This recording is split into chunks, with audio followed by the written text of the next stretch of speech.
ఉదయం నుంచి కూర్చొని వింటూ వింటూ వింటూ ఉన్నాం. कितना हम लोग सुन पाएंगे अभी देखना पड़ेगा. ఎంతవరకు వింటున్నామో ఇప్పుడు చూద్దాం. मैं भी ऐसे कोशिश करता हूं कि आपको कम समय में यहाँ से विदा करने के लिए. నేను ఈ విధంగా ప్రయత్నిస్తాను కొద్ది సమయంలోనే ముగించడానికి. क्योंकि आज सुबह से लेकर के काफी संदेश हम सुन चुका है ఉదయం నుండి మనం ఇంతవరకు ఎన్నో వర్తమానాలు విన్నాం. और अभी प्रभु का दास के द्वारा सुसमाचार के संदेश हम सुने. దేవుని దాసుల ద్వారా ఇప్పుడు మనము రక్షణ సువార్తను విన్నాం. यीशु मसीह के पास आने से हमें क्या फायदा है उसके बारे में अभी हम सुने. యేసుక్రీస్తు ప్రభువారి దగ్గరకు వస్తే లాభం ఏంటో అది మనం విన్నాం. प्रभु यीशु मसीह अभी भी लोगों को अपने पास बुला रहा है. యేసుక్రీస్తు ప్రభువారు ఇప్పటికీ కూడా ప్రజలను తన వైపుకు పిలుస్తూ ఉన్నాడు. यीशु मसीह ने भीड़ों को देकर के ऐसे बताया, थके और बोझ से दबे हुए लोग मेरे पास आओ, मैं तुम्हें विश्राम दूंगा. యేసుక్రీస్తు ప్రభువారు అక్కడ ఉన్న జన సమూహాన్ని చూసి ప్రయాసపడి భారం మోసుకొనుచున్న సమస్త జనులారా నా యొద్దకు రండి అన్నాడు. अंकल अभी भी बोल रहे थे कि आज भी और अभी भी आप में से कोई अगर चाहेगा कि प्रभु यीशु मसीह आपको इंतजार करते हैं, प्रभु आपको अपने पास आने के लिए चाहते हैं. అంకులు చెప్పారు, ఈ రోజే ఇప్పుడే ఒకవేళ మీరు యేసు ప్రభు దగ్గరకు వచ్చినట్లయితే ప్రభువారు మిమ్మల్ని మీరు కావాలని కోరుకుంటూ ఉన్నాడు. ఒకవేళ మీరుగా ప్రభువును కావాలని కోరుకుంటే ఇదే అనుకూల సమయం అని అంకులు చెప్పారు. कई एक बार हमारा गलती क्या है, అనేక సందర్భాలలో మన తప్పు ఏంటి అంటే हम लोग समय को बढ़ाते जाते हैं. మనము సమయాన్ని పొడిగిస్తూ ఉంటాం. हम लोग कल के लिए बातों को रख छोड़ता. మనం ఏం చేస్తామంటే రేపటి కొరకు కొన్ని విషయాలను దాచిపెడతాం. हमेशा ऐसे सोच रहे कि हम कल करेंगे. ఎల్లప్పుడూ రేపు చేద్దాంలే, రేపు చూద్దాంలే అనుకుంటూ ఉంటాం. ऐसे दिन को बढ़ाते बढ़ाते ऐसे वक्त में अवसर पर हम पहुंच जाते हैं कि हमें फिर मौका नहीं मिलता. ఇలా రోజులు పొడిగిస్తూ పోతూ ఉన్నప్పుడు ఒక రోజు ఒకవేళ మనకు అవసరం పడింది అనుకోండి, ఆ రోజు మనకు అవకాశం దొరకదు. लेकिन हमें मालूम है समय हमारे हाथ में नहीं है. మనందరికీ తెలుసు సమయము మన చేతిలో లేదు. समय दौड़ते जा रहा, సమయం పరిగెత్తుతూ ఉంది. वो हमारे लिए इंतजार नहीं करते हैं. మన కోసం సమయం ఎప్పటికీ ఆగదు, ఎదురు చూడదు కూడా. इसलिए बाइबल ऐसे शिक्षा देती है. కనుకనే పరిశుద్ధ గ్రంథము ఈ విధంగా మనకు నేర్పుతా ఉంది. एफेसियों की पत्री अध्याय 5 में ఎఫెసీయులకు రాసిన పత్రిక 5వ అధ్యాయంలో उसका 16वें पद में हम लोग इस प्रकार देखते हैं, वर्ड 16 16వ వచనంలో మనం ఈ విధంగా చూడొచ్చు. అజ్ఞానుల వలె కాక జ్ఞానుల వలె నడుచుకున్నట్లు జాగ్రత్త చూసుకునుడి. अवसर को बहुमूल समझो क्योंकि दिन बुरे हैं. ఎఫెసీయులకు రాసిన పత్రిక 5వ అధ్యాయము 15-16 వచనాలు కలిసి ఉన్నాయి చూడండి. దినములు చెడ్డవి గనుక మీరు సమయమును పోనీయక సద్వినియోగము చేసుకొనుచు అజ్ఞానుల వలె కాక జ్ఞానుల వలె నడుచుకున్నట్లు జాగ్రత్తగా చూచుకొనుడి. दूसरा एक परिभाषा में इस प्रकार लिखा है, మరొక పరిభాషలో ఈ విధంగా రాయబడి ఉంది, समय को सही उपयोग कर. సమయాన్ని సరైన విధంగా ఉపయోగించు. समय को सही उपयोग करना.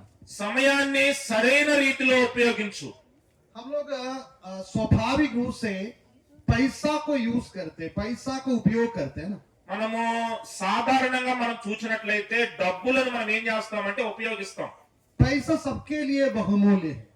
డబ్బులు అందరికీ చాలా విలువైనవి కదండి. बहुत ध्यान से हम पैसा को इस्तेमाल करते हैं ना. చాలా జాగ్రత్తగా ధనాన్ని మనం ఏం చేస్తామంటే ఉపయోగిస్తాం. जिसके पास बुद्धि और ज्ञान है वो अपने पास जो पैसा है उस पैसा को सही उपयोग करते. ఎవరికైతే బుద్ధి మరియు జ్ఞానం ఉండిద్దో వాళ్ళు ఏం చేస్తారంటే వారి దగ్గర ఉన్న ధనాన్ని చాలా జాగ్రత్తగా ఖర్చు పెడతారు. क्योंकि बुद्धिमान व्यक्ति जानता है कि पैसा कितना कीमती है और अनमोल. బుద్ధి కలిగిన వారు తెలుసు వారికి డబ్బులు ఎంత విలువైనవో అని. वैसा ही समय के बारे में भी बाइबल में लिखा समय बहुमूल्य है, इट्स वेरी वैल्यूबल, इसलिए उसको सही उपयोग करना। ఆ ప్రకారమే పరిశుద్ధ గ్రంథం చెప్తా ఉంది, సమయము చాలా విలువైనది కనుక దాన్ని చాలా విలువైనదిగా మనం ఉపయోగించాలి. अगर आपको पैसा सही उपयोग करना है, ఒకవేళ మీరు ధనాన్ని సరిగ్గా ఉపయోగించాలి, సరైన రీతిలో ఉపయోగించాలి అంటే सबसे पहले आपको मालूम होना चाहिए कितना पैसा है आपके पॉकेट में। అన్నిటికంటే ముందుగా మన జేబులో ఎంత డబ్బులు ఉన్నాయో మనం తెలుసుకొని ఉండాలి. అప్పుడే వాటి ప్రకారమే మనం ఉపయోగిస్తాం. क्या सही है कि गलत है? ఇది నిజమా కాదా? मान लीजिए अगर आपको मालूम नहीं आपके पॉकेट में कितना पैसा है, आप कैसे उसको सही उपयोग कर पाएंगे? మీరు అర్థం చేసుకోండి, మీ జేబులో ఎంత అయితే డబ్బులు ఉన్నాయో ఆ ఉన్న డబ్బులను బట్టే మీరు సరైన విధానంగా ఉపయోగిస్తారు. हम पटना जो बिहार के राजधानी में रहते हैं, నేను బీహార్ రాజధాని పాట్నాలో నివసిస్తూ ఉంటాను. आपका आंध्रा का कैपिटल राजधानी कौन सा है? అమరావతి. ठीक है, वो अमरावती तक नहीं जाना, अभी आपका नियरेस्ट सिटी कौन सा है? సీతంపేట చేయండి. సీతంపేట. सीतमपेट जाना। और सीतमपेट में अगर आप जाएगा, ఒకవేళ మీరు సీతంపేట వెళ్ళారనుకోండి, आजकल आपको मालूम है सुपर मार्केट है, बहुत बड़ा बिग बाजार सुपर मार्केट सर। నేటి దినాల్లో పెద్ద పెద్ద సూపర్ మార్కెట్లు మనం చూస్తూ ఉన్నాం. और सुपर मार्केट के अंदर में अगर आप जाएंगे एक बार, ఒకవేళ మీరు సూపర్ మార్కెట్ లోపలికి వెళ్ళినట్లయితే देखने के लिए बहुत सुंदर लगता है చూడటానికి చాలా అందంగా ఉండిద్ది. और हर एक चीज को ऐसे सरिया के रखा है कि हमें हर चीज लेने का मन करता है। ప్రతి వస్తువు ఎలా అమర్చి ఉండిద్ది అంటే అసలు మనం చూసిన వెంటనే అన్ని కొనాలనిపించింది. कोई ऐसे दुकान में गए कभी? ఎవరన్నా అలాంటి స్మార్ట్ బజార్ వెళ్ళారా మీరు? गया ना। और खास करके हमारे बहन लोगों को लेके अगर जाएगा, ప్రత్యేకంగా మన సహోదరులను మాత్రం తీసుకెళ్తే స్మార్ట్ బజార్ కి 10 बार पॉकेट के बारे में सोचना पड़ेगा ना। 10 సార్లు చేపలు చూసుకుంటా ఉండాలి. ఇలా 10 సార్లు घर से कुछ लिस्ट लिख के जा रहा है जो जरूरी चीज का, ఇంటి దగ్గర మొదలైతే రాయటం లిస్టు, ఆ మార్కెట్ దాకా రాస్తానే ఉంటారు. और अंदर में घुस गया లోపలికి వెళ్తారు, और सामान सब लेके जो बिलिंग काउंटर के पास आ जाते हैं, మొత్తం సామాన్ ఏవైతే అవసరమో తీసుకొని ఆ బిల్లు వేసే స్థలం దగ్గరకు వస్తారు. तब समझ में आता है कि आज मेरा पॉकेट पर्याप्त नहीं है। అయిపోయింది, ఈ రోజు నా జేబంతా ఖాళీ అయిపోయింది అప్పుడు అనిపించింది. 2000 का लिस्ट लेके गया, 2000 రూపాయల లిస్టు రాసుకొని పోయాం. लेकिन जब बिलिंग काउंटर में आ गया तो 5000 का बिल आ रहा है। 5000 రూపాయల బిల్లు వచ్చింది. ఇప్పుడు బిల్ కౌంటర్ లో చూస్తే सब लोग हंस रहे, इसका मतलब आप लोग अनुभवी है। మీరందరూ నవ్వుతున్నారంటే మీకు అనుభవమే ఇదంతా. लेकिन एक बुद्धिमान व्यक्ति क्या करेगा? కానీ ఒక జ్ఞాని బుద్ధి కలిగిన వ్యక్తి ఏం చేస్తాడంటే वो बीच बीच में अपने पत्नी को बोलते रहेगा, మధ్య మధ్యలో తన భార్యకు చెప్తా ఉంటాడు, समझ के लेना है, మమ్మ చూసి తీసుకో, जो जरूरी चीज है लेना है, ఏదైతే అవసరం అయ్యే తీసుకో, पैसा कम है, డబ్బులు తక్కువ ఉన్నాయి, वहां जाके फिर हमको बाहर जाना नहीं होगा, మళ్ళా బయటికి వెళ్తే అక్కడికి ఎక్కడానికి వెళ్ళడానికి కుదరదు, शर्म की बात हो जाएगा। సిగ్గు పడాలి. बीच बीच में उसको याद दिलाते रहे। మధ్య మధ్యలో చెప్తా ఉంటారు బుద్ధిమంతులు భార్య. कारण क्या है? కారణం ఏంటి? क्योंकि उसको मालूम है कितना पैसा है पॉकेट में। తనకు తెలుసు తన జేబులో ఎంత డబ్బులు ఉన్నాయి. तो एक बुद्धिमान व्यक्ति अपने पास जो पैसा है उसके बारे में समझते हैं पहले। ఒక బుద్ధి కలిగిన వ్యక్తి ముందుగా తన దగ్గర ఎంత డబ్బులు ఉన్నాయో తను తెలుసుకొని ముందుకెళ్తాడు. ये दुकान में जो भी चीज रखे हैं सब कुछ अच्छा है, ఆ షాప్ లో పెట్టే ప్రతి వస్తువు మంచిదే, सब हम इस्तेमाल कर सकते हैं, उपयोग कर सकते हैं। అన్ని మనం తెచ్చుకొని కొనుక్కొని ఉపయోగించుకునేవే. लेकिन मुझे मालूम है मेरे पास पैसा कम है, కానీ నాకు తెలుసు నా దగ్గర డబ్బులు చాలా తక్కువ ఉన్నాయని. तो मैं क्या करूंगा? ఇప్పుడు నేను ఏం చేయాలి? आज मेरे जीवन के लिए सबसे जरूरी चीज क्या है, उसी को खरीद के आए। ఈ రోజు నాకు ఏదైతే నేను నివసించడానికి అత్యంత ప్రాముఖ్యమో దాన్నే కొనుక్కుంటాను. आज के लिए चावल चाहिए, ఈ రోజుకు బియ్యం కావాలి, दाल चाहिए పప్పు కావాలి, या सब्जी चाहिए, కూరగాయలు जो भी కావాలి. आपके घर में जो जरूरी चीज है, आपके पास में जो पैसा है उसको दे करके एक बुद्धिमान व्यक्ति उसी को खरीद के वापस आ। మీ ఇంట్లో ఏదైతే కొరత ఉందో ఆ కొరతను బట్టే బుద్ధి కలిగిన వ్యక్తి తీసుకుంటాడు, కొంటాడు డబ్బులను బట్టి. समय को सही उपयोग कैसे करेंगे? డబ్బులను అయితే బాగానే ఉపయోగిస్తా ఉన్నాము, मेरे మరి సమయాన్ని ఎలా సరైన రీతిలో ఉపయోగించాలి? मेरे पास 24 घंटा है, నా దగ్గర 24 గంటలే ఉన్నాయి. अंकल के पास 30 घंटा है क्या? అంకుల్కి ఏమన్నా 30 గంటలే ఉన్నాయా? प्रधानमंत्री के पास क्या 50 घंटे हैं? ప్రధానమంత్రి దగ్గర 50 గంటలే ఉన్నాయా ఒక రోజుకి? और क्या कोई गरीब व्यक्ति के पास क्या 5 घंटे हैं? ఒకవేళ ఒక సామాన్య పేద వ్యక్తికి కేవలం 5 గంటలేనా ఒక రోజులో? सबको एक ही बराबर है ना? అందరికీ సమానమే కదా? प्रधानमंत्री हो कि गरीब हो, सबके पास 24 घंटे के समय है। ప్రధానమంత్రి కావచ్చు, పేదవాడు కావచ్చు, అందరికీ సమయము సమానమే. जीवन कितना है? ఆయుష్ ఎంత? जीवन कितना है? ఆయుష్ ఎంత? जीवन भी एक ही है ना? ఆ, एक ही जीवन है। ఆయుష్ అంటే ఏమంటారంటే జీవితం కూడా ఒకటే కదా. संसार में एक ही जीवन है हमारा, है ना? ఈ లోకంలో మనకు ఒకే ఒక్క జీవితం కదండి, ఒకటే. संसार के सबसे करोड़पति, सबसे महान करोड़पति के पास भी एक ही जिंदगी है। లోకంలో అందరికంటే కోటీశ్వరుడికైనా ఒకే ఒక్క జీవితం. सबसे नीचे जो कंगाल व्यक्ति के पास भी एक ही जिंदगी है। ఒక పేదవాడు భిక్షమెత్తుకునేవాడు కూడా ఒకే तो జీవితం. हमारे जीवन का समय भी सबके लिए एक ही बराबर परमेश्वर ने दिया। మన జీవితానికి సంబంధించిన సమయం కూడా అందరికీ ఒకే జీవితాన్ని ఇచ్చాడు దేవుడు. अभी हम सवाल पूछने जा रहे हैं आपसे, నేను ఇప్పుడు మిమ్మల్ని ఒక ప్రశ్న అడుగుదాం అనుకుంటూ ఉన్నాను. हमारे पास कितना समय है? మన దగ్గర ఎంత సమయం ఉంది? 24 घंटे के बाद हम नहीं कर रहा। 24 గంటల గురించి నేను అడగట్లేదు మిమ్మల్ని. एक हमारे जीवन काल के बारे में, लाइफ स्पैन के बारे में एफिसियों के पत्री में बताया। మన ఆయుష్ గురించి, మనం ఎంతకాలము ఉంటామో దాని గురించి ఎఫెసీ పత్రికలో చెప్పాడు. तो हमारे पास कितना समय है अभी? మన దగ్గర ఎంత సమయం ఉంది? कोई बोल सकते? ఎవరైనా చెప్పగలరా? किसी को मालूम नहीं ना? Nobody.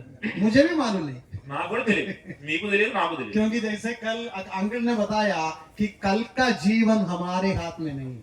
నేను అంకుల్ చెప్పారు, ఈరోజు ఉదయం చెప్పారు, రేపటి గురించి మనకు తెలియదు. कल मैं वहां जाऊंगा, वो काम करूंगा, बोल नहीं सकता। రేపు నేను అక్కడికి వెళతాను, ఆ పని చేస్తాను అని చెప్పలేము. बाइबल में एक प्रार्थना है బైబిల్లో ఒక ప్రార్థనకు సంబంధించిన మాట ఉంది. जिसके पास बाइबल है आप खोल सकते हैं। ఎవరి దగ్గర అయితే బైబిల్ ఉన్నాయో వాళ్ళందరూ తెరవండి. भजन संगीता 90 में आएंगे, 90। 90వ కీర్తన. Thank you.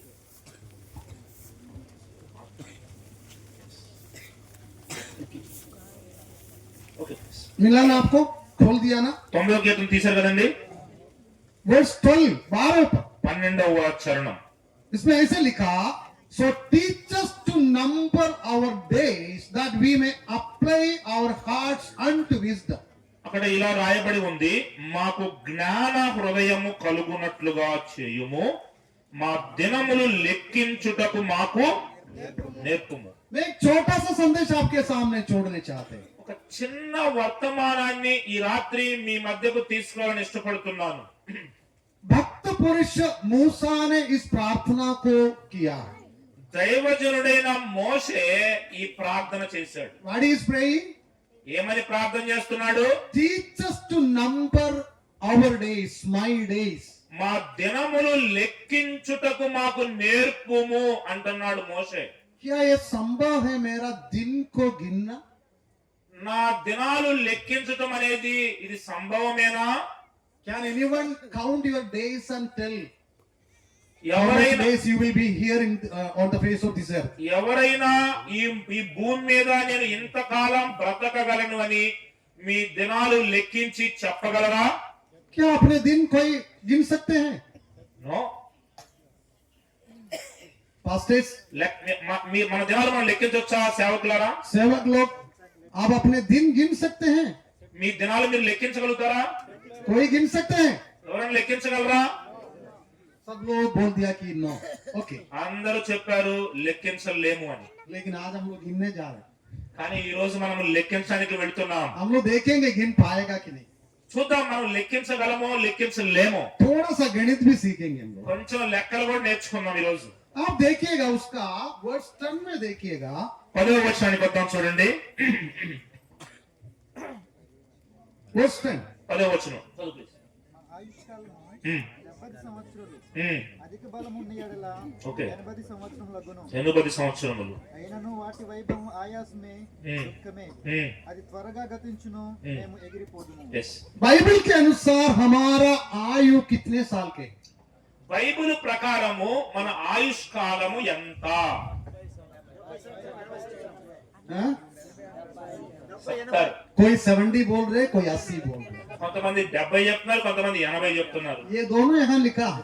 రెండు ఇక్కడ రాయబడి ఉన్నాయి. तो बाइबल के अनुसार परमेश्वर ने एक मनुष्य के लिए एवरेज आयु रखा गया है कि 70 ईयर्स, 70 साल. బైబిల్ ప్రకారము మానవుని యొక్క ఆయుష్ కాలము సరాసరిగా 70 సంవత్సరాన్ని దేవుడు రాయించి పెట్టాడు. और उसके बाद लिखा, దాని తర్వాత చెప్తా ఉన్నాడు, चाहे बल के कारण 80 वर्ष के भी हो जाए.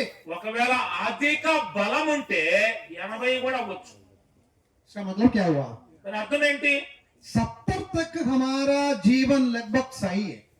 70 సంవత్సరాల వరకు మన జీవితము ఇంచుమించుగా సరైనదే. अभी अंकल 74. ఇప్పుడు అంకుల్ వయసు 74. अभी अंकल को मालूम है कि 70 के बाद का उसका फिजिकल कंडीशन, शारीरिक स्थिति क्या है. అంకుల్ ఇప్పుడు 70 దాటాడు కనుక ఈ 70 సంవత్సరాలు దాటిన తర్వాత ఆయన శారీరక స్థితి ఏంటో అంకుల్ తెలుసు. तो बाइबल बताती है कि 70 परमेश्वर की तरफ से हमारे लिए दिया हुआ एक अच्छा समय है. 70 वर्ष. బైబుల్ ఏం చెప్తా ఉంది అంటే దేవుడు మనందరి కొరకు 70 సంవత్సరాల ఆయుష్ కాలం ఇచ్చాడు. मान लीजिए 70 के बाद अगर कोई जी रहा है, ఒకవేళ మీరు ఇలా అనుకోండి, అర్థం చేసుకోండి, 70 తర్వాత ఎవరైనా నివసిస్తూ లేక జీవిస్తూ ఉన్నారనుకోండి, वो प्रभु की दया से है. అది దేవుని దయ వల్లనే జీవిస్తున్నారు. लेकिन लिखा कि बल के कारण. అధిక బలము ఉన్న ఎడల అని ఇక్కడ రాయబడి ఉంది. वो क्या है बल? ఆ బలం ఏంటి? जिसके पास ज्यादा पैसा है, ఎవరికాడైతే డబ్బులు ఎక్కువ ఉంటాయా ఉండేవాళ్ళ, जिसके पास अच्छा डॉक्टर है, ఎవరి దగ్గర అయితే మంచి డాక్టర్ ఉన్నాడా, जिसके पास अच्छा हॉस्पिटल की व्यवस्था है, మంచి హాస్పిటల్ వ్యవస్థ ఎవరి దగ్గర అయితే ఉండిద్దో వాళ్ళ, जिसके पास अच्छा भोजन की व्यवस्था है, ఎవరి దగ్గర అయితే మంచి ఆహార వ్యవస్థ ఉండిద్దో వాళ్ళ, जिसके पास उनको देखभाल करने के लिए आत्मी की व्यवस्था है. ఎవరికైతే వారిని చూసుకోవడానికి ఆత్మీయ వ్యవస్థ ఉందో వాళ్ళ, ये सारी चीजों को यूज करके, उपयोग करके हम 70 से फिर हमारा जीवन खींच रहे. ఇవన్నీ ఉపయోగించుకొని మన జీవితాన్ని 70 నుంచి మనం లాక్కెళ్తూ ఉన్నాం. अगर खींचने से कहां तक जाते हैं, कब तक, कितने साल तक जाएगा? ఒకవేళ ఇలా లాక్కుంటూ వెళ్తున్నాం కదా 70 తర్వాత ఎంతకాలం లాగుతాం? बाइबल बताती है कि 80 तक जाएंगे. బైబిల్ చెప్తా ఉంది 80 సంవత్సరాల వరకు వెళ్తాం. लेकिन 70 और 80 के बीच की जो जीवन, जो यात्रा, కానీ 70కి మరియు 80 సంవత్సరాలకు మధ్యలో ఉన్న ఈ యాత్ర ప్రయాణం बाइबल में क्या लिखा? బైబిల్ ఏం చెప్తా ఉంది? एक बार उस पद को मैं पढ़ूंगा. అయినను ప్లీజ్, चाहे बल के कारण उससे 80 वर्ष के भी हो जाए तो भी उनका घमंड केवल नष्ट और शोक ही शोक है. అయినను వాటి వైభవము ఆయాసమే దుఃఖమే. तो 70 के बाद जो जीवन सुखमय नहीं है. 70 సంవత్సరాల తర్వాత జీవితము సుఖమయమైన జీవితం కాదు. पैसा यूज करते हैं, డబ్బులు ఉపయోగిస్తాం, गाड़ी यूज करते हैं, వాహనాలు ఉపయోగిస్తాం. दुनिया के सबसे उत्तम और अच्छा डॉक्टर हमारे पास है, ప్రపంచంలో ఉన్న ఒక మంచి డాక్టర్ మన దగ్గర ఉండొచ్చేమో. हमारे बच्चे और ग्रैंड चिल्ड्रन हमारे साथ हैं, మన పిల్లలు, మన మనమళ్ళు మనమరాలు కూడా మనతో ఉండొచ్చు. सारा माध्यम को इस्तेमाल करके हम अपने जीवन को बढ़ाने के लिए खींच रहा है. అన్ని ఉపయోగించుకొని మన జీవితాన్ని ముందుకు కొనసాగించడానికి లాక్కెళ్తూ ఉన్నాం. लेकिन सुखमय नहीं, కానీ సుఖం లేదు. शोक ही शोक है. ఆయాసమే దుఃఖమే. मैं नहीं बता रहा हूँ, నేనేం చెప్పట్లే ఈ మాట. परमेश्वर का वचन बाइबल बताती है. పరిశుద్ధ గ్రంథమైన దేవుని వాక్యమైన బైబిల్ చెప్తా ఉంది. तो हम ऐसे कर सकते हैं अभी समझने के लिए, average life is till 80 years, 80 वर्ष का एक जीवन. మనం అర్థం చేసుకోవటం కోసం ఇలా అనుకుందాం. ఒక వ్యక్తి యొక్క సరాసరి వయసు 80 సంవత్సరాలు అనుకోండి. मूसा ने क्या प्रार्थना किया? మోషే ఏమని ప్రార్థన చేశాడు? हमारा दिन गिनने के लिए हमें समझ दे. మా దినములు లెక్కించుటకు మాకు నేర్పు. साल गिनने के लिए प्रार्थना नहीं किया. साल ये okay okay.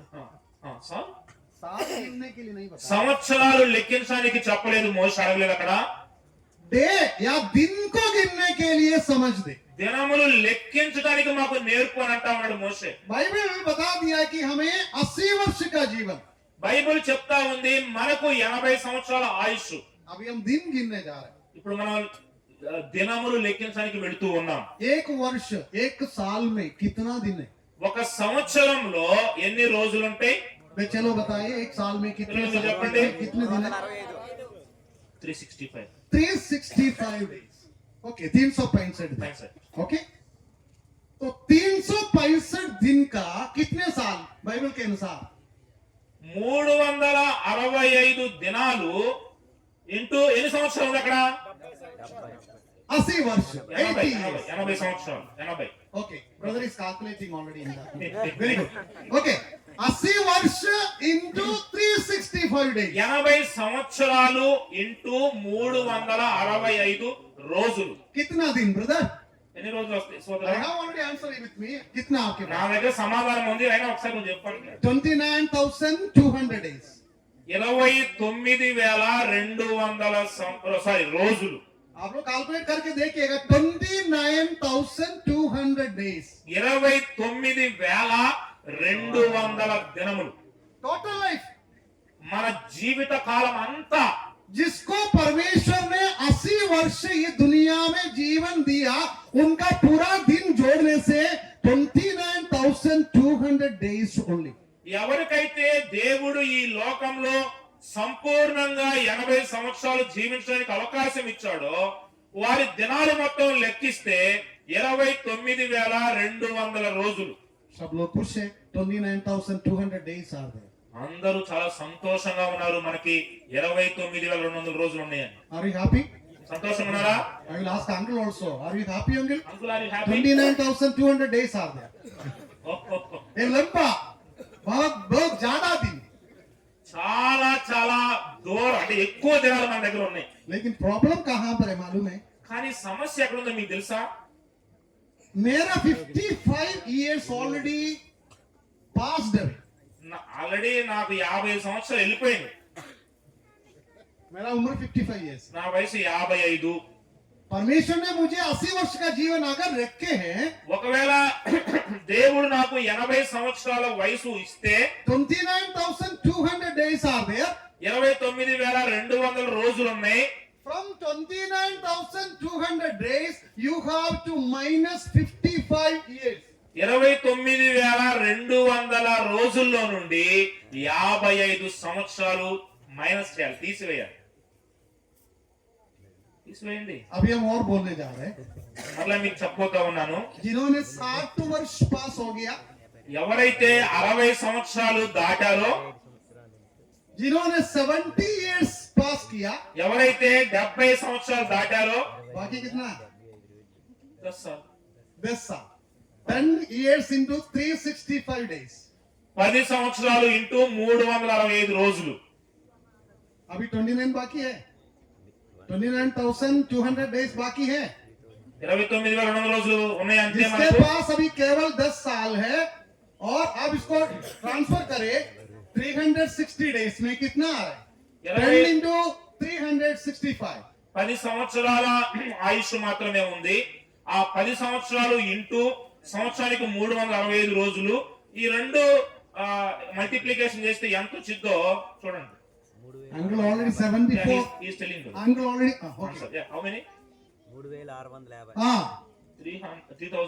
3,600 50. that's correct Yeah. so uncle already 74 जी चुका అంకుల్ ఆల్రెడీ 74 సంవత్సరాలు అయిపోయింది. maybe some people will have the heart attack today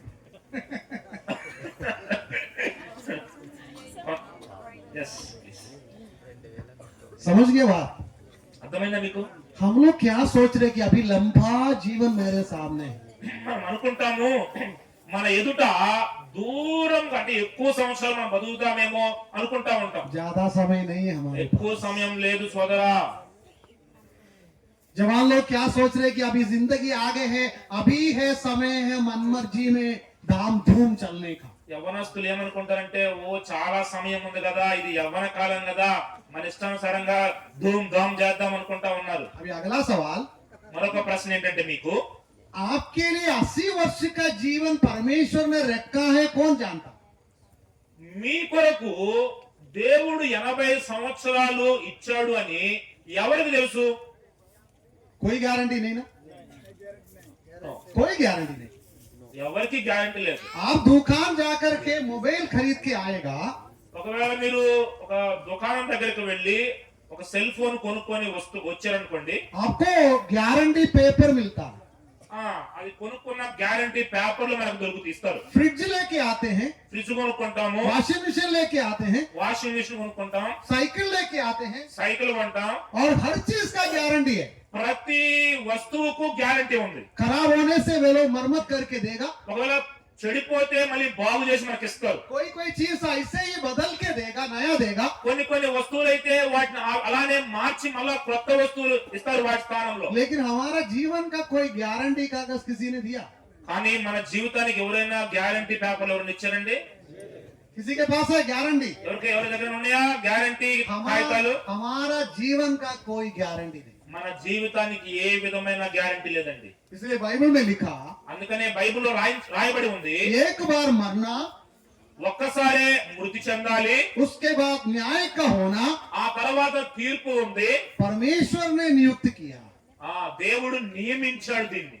हमारा जीवन का कोई गारंटी नहीं మన జీవితానికి ఏ విధమైన భరోసా గ్యారంటీ లేదు. आज हम इधर खड़े हैं ఈ రోజు మేము ఇక్కడ నిలబడ్డాం, एक घंटे के बाद क्या होगा कोई गारंटी नहीं ఒక గంట తర్వాత ఏమైతో ఎవరికి తెలియదు, ఎవరు గ్యారంటీ చెప్పలేదు. आप लोग देखे होंगे लोग खड़े खड़े कोलाप्स होके गिर जाते मर जाते మీరందరూ చూస్తూనే ఉన్నారు, కొంతమంది ప్రజలైతే నిలబడి అలానే పడిపోయి చనిపోతా ఉన్నారు. मृत्यु कभी भी आपके सामने आ सकता है మరణము ఎప్పటికైనా మీ ఎదుటకు రావచ్చు, किसी भी रूप में आ सकता है ఏ విధంగా అయినా రావచ్చు. हो सकता है कि बीमारी की वजह से ఒకవేళ అనారోగ్యం ద్వారా రావచ్చు, हो सकता है कि एक्सीडेंट के रूप में ఒకవేళ యాక్సిడెంట్ ద్వారా కావచ్చు, हो सकता है कि कोई समस्या नहीं अपने आप गिर जाते हैं ఏ సమస్య లేకపోయినా తనంత తానే పడిపోవచ్చు. किसी भी वक्त में आपके जीवन यहाँ पर समाप्त हो सकता है ఏ విధంగా అయినా నీ జీవితము ఇక్కడే సమాప్తమైపోవచ్చేమో. इसलिए बाइबल बताती है कि आप अपने जीवन काल को समय को सही उपयोग करो కనుకనే బైబిల్ చెప్తా ఉంది, నీకు ఇచ్చిన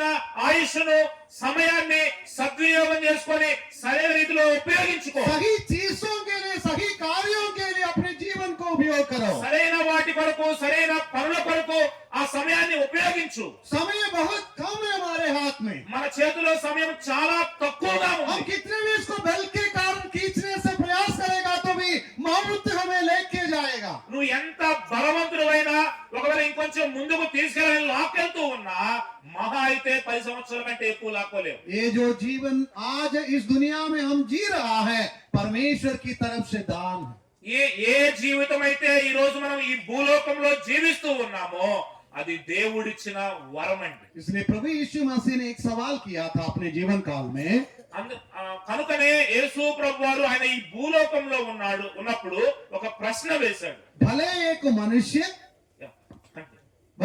मनुष्य सारे जगत को प्राप्त करे और अपने आप को खो जाए, क्या लाभ? ఒక వ్యక్తి సర్వ లోకాన్ని సంపాదించుకొని తను తాను పోగొట్టుకోవటం వలన ఏమి ప్రయోజనం?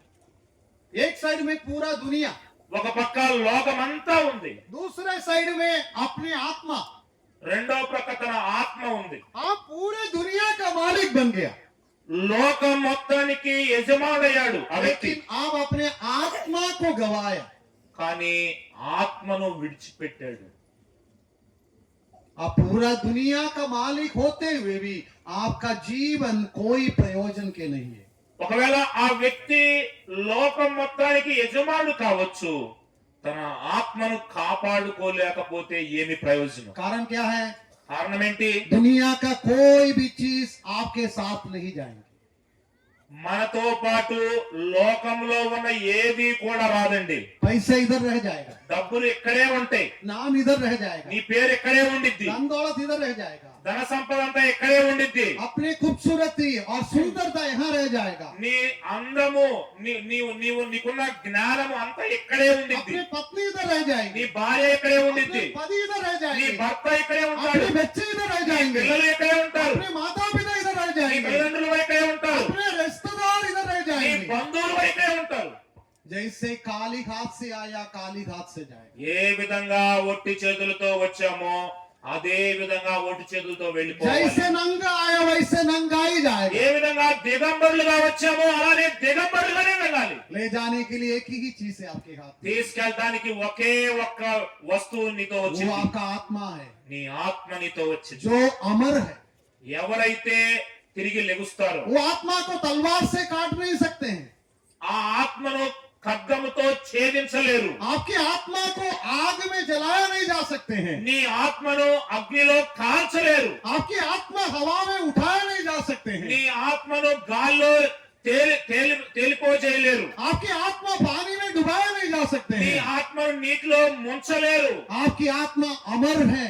నీ ఆత్మకు మరణము లేదు. शरीर तो मिट्टी में मिल जाएगा, శరీరం అయితే ఒకవేళ బలహీనమైన నశించిపోతూ ఉండొచ్చు, लेकिन आत्मा परमेश्वर के अधिकार के अधीनता में पहुंच जाएंगे. కానీ ఆత్మ దేవుని యొక్క అధికారం యొక్క ఆధీనతలో ఉండిద్ది. परमेश्वर न्याय करेगा. దేవుడు న్యాయం తీర్చబోతూ इसलिए ఉన్నాడు. बाइबल इब्रानी का पत्री 9वें अध्याय में लिखा, एक बार मरना उसके बाद न्याय का होना परमेश्वर ने ठहराया. కనుక హెబ్రీ పత్రిక 9వ అధ్యాయంలో రాయబడి ఉంది, మనుషులు ఒక్కసారే మృతి పొందవలెను, ఆ తర్వాత తీర్పు జరుగునని దేవుడు రాశాడు. कोई पक्षपात नहीं है उस न्याय के सामने. దేవునికి ఏ విధమైన పక్షపాతం లేదు. ना रंग की फर्क, రంగు చూడడు, ना देश की फर्क, ఒకవేళ దేశం చూడడు, ना भाषा की फर्क, భాషను చూడడు, ना गोत्र की फर्क, కులాన్ని చూడడు, ना जात की फर्क. జాతిని చూడడు.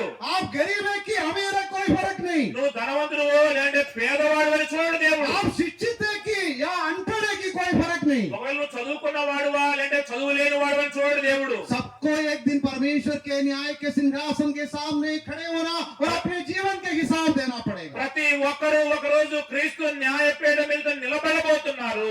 ఈ లోకంలో ఎంతకాలం జీవించారో లెక్క చెప్పబోతూ ఉన్నారు. इसलिए मैं क्या करूं? కనుక నేనేం చేయాలి? अपने समय के बारे में अवबोध में अपने जीवन को जीना. కనుక నాకున్న సమయంలోనే భయముతో నా జీవితాన్ని కొనసాగించాలి. अपनी समय बहुमूल्य है, उसको सही काम के लिए सही समय पर उसको सही उपयोग करना. నాకున్న సమయం చాలా విలువైనది. ఆ విలువైన సమయాన్ని సరైన పని కొరకు సరైన విధంగా ఉపయోగించాలి. एक मनुष्य के जीवन में सबसे प्राथमिक जरूरत क्या है? ఒక మనిషి జీవితంలో అన్నిటికంటే ప్రాముఖ్యమైనది ఏంటి? उनकी आत्मा की रक्षा. తన ఆత్మను కాపాడుకోవటం, इसलिए రక్షించుకోవటం. यीशु मसीह ने बोला, भले एक मनुष्य अपनी आत्मा को खो जाए, सारे दुनिया उनके हाथ में रहने से कोई लाभ नहीं. లోకమంతా సంపాదించుకొని తన ఆత్మను పోగొట్టుకోవటం వల్ల వారికి ఏమి ప్రయోజనం అని యేసు ప్రభువారు చెప్తూ ఉన్నాడు. आज रात में एक सवाल करते हुए हम अपने संदेश समाप्त करने चाहते हैं। నేను ఈ రాత్రి మీకు ఒక చిన్న ప్రశ్నను మిమ్మల్ని అడిగి నా వర్తమానాన్ని ముగించబోతూ ఉన్నాను. क्या आप एक बुद्धिमान व्यक्ति है? మీరు బుద్ధి ఉన్న వాళ్ళ? क्या आप अपने समय के बारे में समझदारी के साथ जीने वाला है? మీ సమయాన్ని అర్థం చేసుకొని సమయం యొక్క విలువ తెలిసి దాని ప్రకారం జీవిస్తూ ఉన్న వాళ్ళ? क्या कभी आपने सोचा है कि मेरा जीवन में सर्वप्रथम जरूरत चीज मेरे आत्मा का मुक्ति है? మీరు ఎప్పుడైనా నా జీవితంలో అన్నిటికంటే ఉత్తమమైనది సర్వోత్తమమైన వస్తువు ఏంటంటే నా ఆత్మను కాపాడుకోవటం అనుకున్నారా? हम लोग हिंदी में एक गीत ऐसे गाते हैं, మేము హిందీలో ఒక పాటలా పాడతాం. रहना नहीं इस दुनिया में हमेशा हमें, ఈ లోకంలో ఎల్లకాలము జీవించడం కొరకు కాదు గాని जाना पड़ेगा एक दिन दुनिया से हमें।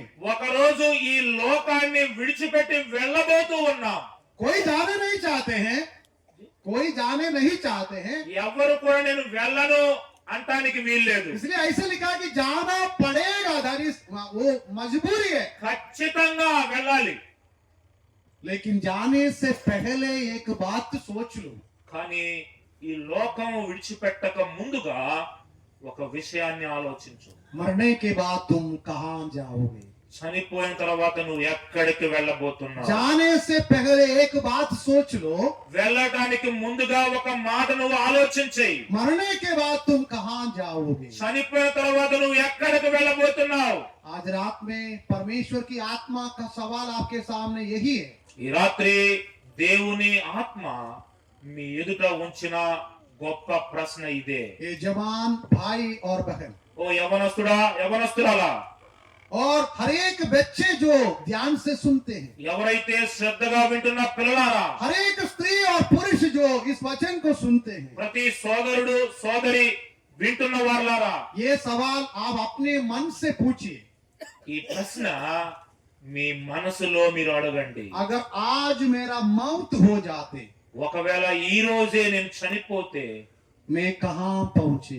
నేను ఎక్కడికి వెళ్తాను? क्या आपके जीवन में एक यकीन है, निश्चयता है कि मैं यीशु मसीह के साथ स्वर्ग में रहेंगे? మీ జీవితంలో ఒక నిశ్చయత ఉందా? నేను చనిపోయిన తర్వాత ఖచ్చితంగా యేసు ప్రభు దగ్గరికి వెళ్తాను అని. अगर आपके जीवन में एक सुरक्षित अवबोध अभी तक नहीं है, ఒకవేళ ఇప్పటికీ కూడా నీ జీవితంలో ఒక సురక్షితమైన నిశ్చయత లేకపోతే प्रभु यीशु मसीह आपको बुला रहा है, ఈ రాత్రి యేసు ప్రభువు నిన్ను పిలుస్తున్నాడు. प्रभु के पास आ जाए। దయచేసి ఆయన యొద్దకు రండి. आपका पैसा नहीं चाहिए, మీ డబ్బులో ఆయన అడగటం లేదు. कोई मोमबत्ती नहीं जलाना, అయ్యో ఏ విధమైన అగరబత్తులు ముట్టించాల్సిన అవసరమే లేదు. कोई अगरबत्ती नहीं जलाना, అగరబత్తులు అవసరం లేదు. कोई नारियल को तोड़ना नहीं, కొబ్బరి టెంకాయలు కొట్టాల్సిన అవసరం లేదు. कोई तेल नहीं चढ़ाना, ఏ నూనె అవసరం లేదు. कोई फल फूल नहीं चढ़ाना, ఏ ఫలాలు పువ్వులు అవసరం లేదు. कोई अच्छे काम की जरूरत नहीं है। ఏ మంచి పనులు అవసరం లేదు. आप जैसे है वैसे ही आप प्रभु के पास आए। నువ్వు ఏ స్థితిలో ఉన్నావో ఎలా ఉన్నావో అదే స్థితిలో దేవుని యొద్దకు రా. अपने दिल प्रभु के लिए खोल दीजिए, నీ హృదయాన్ని దేవుని కొరకు తెరువు. प्रभु से बोलिए, ప్రభుతో చెప్పు, प्रभु मैं पापी इंसान हूँ, ప్రభువా నేను పాపిని, मैं पाप में जन्मा हूँ, నేను పాపములోనే मैं జన్మించాను, पाप करता हूँ, నేను పాపం చేస్తూనే मेरा ఉన్నాను. जीवन पाप से ग्रसित है, అయ్యో నా జీవితం పాపంలోనే ఉంటూ ఉంది. इसलिए मेरा जीवन में शांति नहीं है, కనుకనే నా జీవితంలో శాంతి లేదు. पाप के बोझ मेरा हृदय में है। పాపం యొక్క భారము నా హృదయంలో ఉంది. प्रभु मैं विश्वास करता हूँ, ప్రభువా నేను విశ్వసిస్తున్నాను. तू 2000 वर्ष पहले कालवरी पहाड़ पर मेरे ही खातिर अपने प्राण को दिया। 2025 సంవత్సరాల క్రితము మీరు నా కొరకు కలువరి శిలువలో మీ ప్రాణం పెట్టారు. मरने के बाद तीसरा दिन तू जी उठा, చనిపోయిన తర్వాత మూడవ రోజు తిరిగి లేచారు.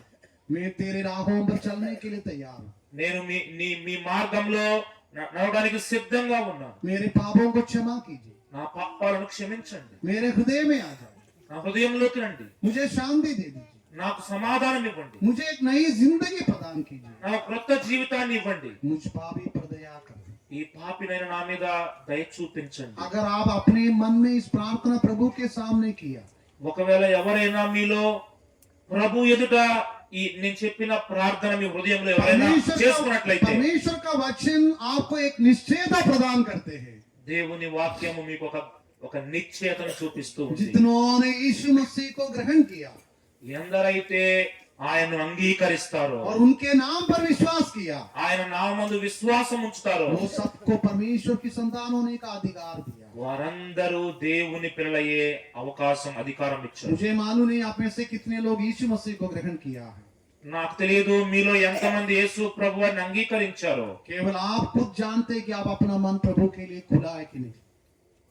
మీ మట్టుకు మీరే మీ హృదయాన్ని దేవుని దగ్గర తెరచండి. लेकिन अगर ये सुंदर अवसर को आप गवाते हैं, ఒకవేళ ఈ మంచి సమయాన్ని మీరు పోగొట్టుకుంటే, कल के लिए रख छोड़ते हैं, ఒకవేళ రేపు చూద్దాం అనుకుంటే, कल का जीवन आपके हाथ में नहीं था। రేపటి జీవితం మీ చేతిలో లేదు ప్రియులారా. इसलिए आज ही उद्धार का दिन है। కనుక ఇదే రక్షణ దినం. ఈ రోజే समय को सही उपयोग करो, సమయాన్ని సరిగా ఉపయోగించుకో. क्योंकि दिन बुरे हैं। ఎందుకంటే దినములు చెడ్డవి. हमारा जीवन हमारे हाथ में नहीं, మన జీవితం మన చేతిలో లేదు. आज का जीवन प्रभु की तरफ से दान है। మనం ఇంతవరకు ఉన్నామంటే దేవుని యొక్క మహాకృప. वो प्रभु के लिए अपने जीवन को समर्पित करे ఆ ప్రభు కొరకు మన జీవితాన్ని సమర్పించుకుందాం. और प्रभु के लिए अपने जीवन जीने के लिए एक निर्णय के साथ वापस जाए। ప్రభు కొరకు ఒక మంచి జీవితాన్ని జీవించాలని ఒక నిర్ణయం తీసుకొని ఈ రోజు ఇక్కడ నుంచి వెళ్ళు. बुद्धिमान बन करके हम अपने समय के बारे में समझ के आगे चलने के लिए प्रभु हमें सहायता करे। బుద్ధిమంతుల వలె మన సమయాన్ని మనం సద్వినియోగం చేసుకుని ప్రభు కొరకు ముందుకు సాగుతాం. प्रभु के नाम की महिमा हो। దేవుని నామమునకు మహిమ కలుగును గాక. ఆమేన్.